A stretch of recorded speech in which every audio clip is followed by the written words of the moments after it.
For today's video nga pala is magluluto nga pala ako ng nilagang baboy.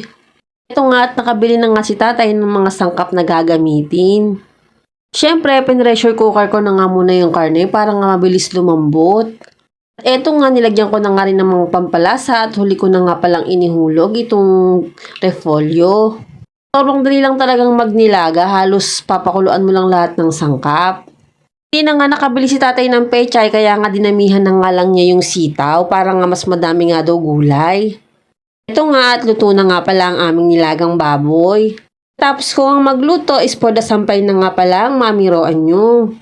Totoo lang, habang nagluluto nga pala ako kanina is nagbabanlaw na nga rin pala ako ng mga damit. Siyempre multitasking ang mamiroan nyo.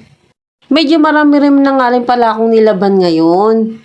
Pero kahapon pa lang is nilaban ko na nga rin pala yung maliliit para nga medyo mabawasan niya yung labahin ko. Gantong mga decolor is winawashing ko talaga, tapos yung maliliit naman is kinukusot ko. Pag gantong summer is madami talaga tayong labahin kasi nga mayat maya nga tayo nagpapalit ng damit kasi nga sa sobrang init. Ito nga at for the hanger na nga ang mamiroan nyo. Wala na rin talaga akong mai-mini vlog ngayon kaya pagpasensyahan nyo na nga kung ganito lang lagi ang ginagawa ko. Every other day na nga lang din ako nakakapag-upload. Ang hirap din naman kasi kung hindi ako mag-upload, sayang din naman kasi yung nasimulan ng mamiroan nyo.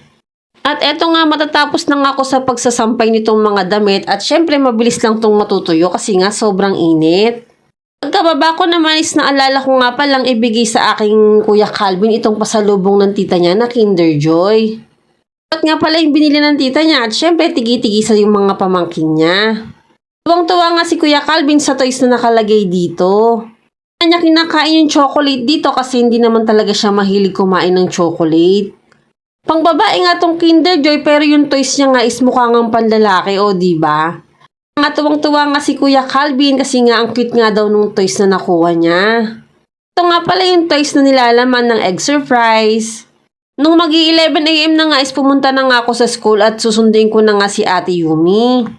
Na nga ako naghintay sa may entrance kasi nga medyo mainit kaya dito ko na nga lang siya sinusundo. So nga lang napansin ko nga na medyo matagal nang dumating si Ate Yumi kaya nga nag-decide na nga ako na puntahan na nga siya dun sa may covered court. Sobrang init nga ng mga oras na yan. Alam ko naman na nasa covered court nga ang Ate Yumi at naglalaro.